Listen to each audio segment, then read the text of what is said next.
ಸರ್ಕಾರದ ವಿರುದ್ಧ ಬಿಜೆಪಿ ಮತ್ತೆ ಬೃಹತಿಯ ಅಸ್ತ್ರವನ್ನ ಪ್ರಯೋಗ ಮಾಡ್ತಾ ಇದೆ. ಫ್ರೀಡಂ ಪಾರ್ಕ್ನಲ್ಲಿ ಪ್ರತಿಭಟಿಸಿ ಬಿಜೆಪಿ ಜೋಶ್ನಲ್ಲಿದೆ. ಸರ್ಕಾರದ ವಿರುದ್ಧ ಬಿಜೆಪಿ ಮತ್ತೆ ಬೃಹತಿಯ ಅಸ್ತ್ರವನ್ನ ಪ್ರಯೋಗ ಮಾಡಿದೆ. ನಿನ್ನೆಯಷ್ಟೇ ಫ್ರೀಡಂ ಪಾರ್ಕ್ನಲ್ಲಿ ಪ್ರತಿಭಟನೆ ಮಾಡಿ ಬಿಜೆಪಿ ಸಖತ್ ಜೋಶ್ನಲ್ಲಿದೆ. ಎರಡನೇ ಹಂತದ ಹೋರಾಟಕ್ಕೆ ಬಿಜೆಪಿಯ ರಣಕಲಿಗಳು ರೆಡಿಯಾಗಿದ್ದಾರೆ.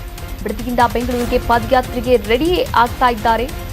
ಮುಡಾ ಹೋರಾಟದಂತೆ ಮತ್ತೆ ಕೇಸರಿ ಸೆಡ್ಡು ಹೊಡಿತಾ ಇದೆ. ಸರ್ಕಾರ ರೈತ ವಿರೋಧಿ ಅಂತ ಬಿಂಬಿಸೋಕೆ ತಂತ್ರವನ್ನ ಕೂಡ ರೂಪಿಸಲಾಗ್ತಾ ಇದೆ. ರಾಜ್ಯಾದ್ಯಂತ ಜನಾಭಿಪ್ರಾಯವನ್ನ ರೂಪಿಸೋಕೆ ಪ್ಲಾನ್ ಕೂಡ ಮಾಡಿಕೊಂಡಿದೆ. ನೋಡಿ, ಸರ್ಕಾರದ ವಿರುದ್ಧ ನಿನ್ನೆ ಅಷ್ಟೇ ಫ್ರೀಡಂ ಪಾರ್ಕ್ನಲ್ಲಿ ಪ್ರತಿಭಟನೆಯನ್ನ ಮಾಡಿರುವಂಥದ್ದು ಈ ಬಿಡದಿಯ ಟೌನ್ಶಿಪ್ ಯೋಜನೆ ಕುರಿತಂತೆ ನಮ್ಮ ನೆಲ ನಮ್ಮ ಹಕ್ಕು ಎನ್ನುವಂತಹ ಘೋಷಣೆಯೊಂದಿಗೆ ನೀವು ಕೂಡ ದೃಶ್ಯಾವಳಿಗಳಲ್ಲಿ ಗಮನಿಸ್ತಾ ಇದ್ದೀರಾ. ಬಿಜೆಪಿಯ ಎಲ್ಲ ನಾಯಕರು ಕೂಡ, ಎಲ್ಲ ಸಂಸದರು ಹಾಗೆ ಎಲ್ಲ ಶಾಸಕರು ಕೂಡ ಈ ಒಂದು ಹೋರಾಟದಲ್ಲಿ ಭಾಗಿಯಾಗಿದ್ರು. ಹೋರಾಟದಲ್ಲಿ ಭಾಗಿಯಾಗಿ ರೈತರಿಗೆ ಒಂದು ಸಪೋರ್ಟ್ ಆಗಿ ನಿಂತಿದ್ದಾರೆ. ಇದು ಮೊದಲನೇ ಹಂತ. ಆದರೆ ಇನ್ನು ಎರಡನೇ ಹಂತದಲ್ಲಿ ಹೋರಾಟಕ್ಕೆ ರೆಡಿಯಾಗಿರುವಂಥದ್ದು. ಹಾಗಾದರೆ ಏನು ಮಾಡ್ತಾರೆ? ಬಿಡದಿಯಿಂದ ಬೆಂಗಳೂರಿಗೆ ಪಾದಯಾತ್ರೆಯನ್ನು ಮಾಡೋಕ್ಕೆ ರೆಡಿಯಾಗಿದ್ದಾರಂತೆ. ಮುಡಾ ಹೋರಾಟದಂತೆ ಇದು ಕೂಡ ಒಂದು ಟ್ವಿಸ್ಟನ್ನು ಕೂಡ ಪಡೆದುಕೊಳ್ತಾ ಇದೆ, ಪ್ರಾಮುಖ್ಯತೆಯನ್ನು ಕೂಡ ಪಡೆದುಕೊಳ್ತಾ ಇದೆ.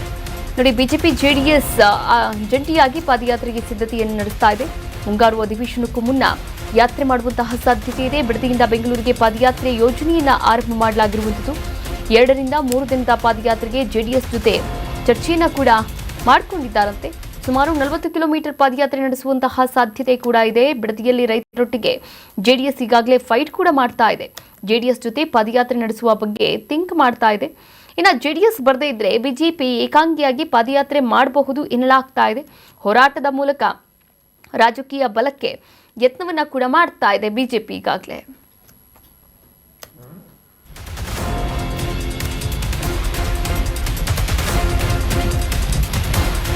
ಈಗಾಗಲೇ ಬಿಡದಿಯ ಟೌನ್ಶಿಪ್ ಯೋಜನೆ ಸಂಬಂಧಪಟ್ಟಂತೆ ರೈತರು ಹಾಗೆ ರೈತ ಸಂಘಟನೆಗಳು ಕಾಂಗ್ರೆಸ್ ಸರ್ಕಾರದ ನಡುವೆ ಸಾಕಷ್ಟು ವಾಗ್ವಾದಗಳು ಕೂಡ ನಡೀತಾ ಇರುವಂಥದ್ದು. ಸಾಕಷ್ಟು ಬೆಳವಣಿಗೆಗಳು ಕೂಡ ನಡೀತಾ ಇದೆ. ಇದರ ಮಧ್ಯೆ ಇದೀಗ ಬಿಜೆಪಿ ಮತ್ತು ಜೆಡಿಎಸ್ ರೈತರ ಪರವಾಗಿ ಬೆಂಬಲವನ್ನು ವ್ಯಕ್ತಪಡಿಸ್ತಾ ಇರುವಂಥದ್ದು. ಈ ಬಿಡದಿಯ ಟೌನ್ಶಿಪ್ ಯೋಜನೆಗೆ ಸಂಬಂಧಪಟ್ಟಂತೆ ನಿನ್ನೆ ಅಷ್ಟೇ ಫ್ರೀಡಂ ಪಾರ್ಕ್ನಲ್ಲಿ ಬೃಹತ್ ಆದಂತಹ ಒಂದು ಪ್ರತಿಭಟನೆಯನ್ನು ಕೂಡ ಮಾಡಿದ್ರು. ಆ ಪ್ರತಿಭಟನೆಯ ಮೂಲಕ ಕಾಂಗ್ರೆಸ್ ಸರ್ಕಾರದ ವಿರುದ್ಧ ಈ ಬಿಡದಿ ಟೌನ್ಶಿಪ್ ಯೋಜನೆಯ ವಿರುದ್ಧವಾಗಿ ತಮ್ಮ ಆಕ್ಷೇಪವನ್ನು ಕೂಡ ವ್ಯಕ್ತಪಡಿಸಿದ್ದಾರೆ. ಇದಾದ ಬಳಿಕ 2ನೇ ಹಂತದ ಹೋರಾಟಕ್ಕೆ ಸಂಬಂಧಪಟ್ಟ ಹಾಗೆ ಬಿಡದಿಯಿಂದ ಬೆಂಗಳೂರಿನವರೆಗೂ ಕೂಡ ಪಾದಯಾತ್ರೆ ಸುಮಾರು 40 ಕಿಲೋಮೀಟರ್ ಪಾದಯಾತ್ರೆ ನಡೆಸುವಂತಹ ಸಾಧ್ಯತೆ ಇದೆ ಎನ್ನಲಾಗ್ತಾ ಇದೆ. ಈಗಾಗಲೇ ದಳಪತಿಗಳ ಜೊತೆ ಈ ಒಂದು ವಿಚಾರಕ್ಕೆ ಸಂಬಂಧಪಟ್ಟಂತೆ ಚರ್ಚೆಯನ್ನು ಕೂಡ ಮಾಡ್ತಾ ಇದ್ದಾರೆ. ಅವರೆಲ್ಲರೂ ಕೂಡ ಅಂದರೆ ಜೆಡಿಎಸ್ ಮತ್ತು ಬಿಜೆಪಿ ಒಟ್ಟಾಗಿ ಈ ಪಾದಯಾತ್ರೆಯನ್ನು ನಡೆಸುವಂತಹ ಸಾಧ್ಯತೆ ಕೂಡ ಇದೆ. ಜೆಡಿಎಸ್ ಬರದೇ ಇದ್ದರೆ ಬಿಜೆಪಿ ಏಕಾಂಗಿಯಾಗಿ ಪಾದಯಾತ್ರೆಯನ್ನು ಕೂಡ ಮಾಡಬಹುದು ಎನ್ನಲಾಗ್ತಾ ಇದೆ. ಈ ಕುರಿತಂತೆ ಮತ್ತಷ್ಟು ಅಪ್ಡೇಟ್ಸನ್ನು ಕೂಡ ನೀಡ್ತಾ ಹೋಗ್ತಾರೆ ನಮ್ಮ ಪ್ರತಿನಿಧಿ ಕಿರಣ್ ಕಾನ್ಮನೆ. ದೂರವಾಣಿ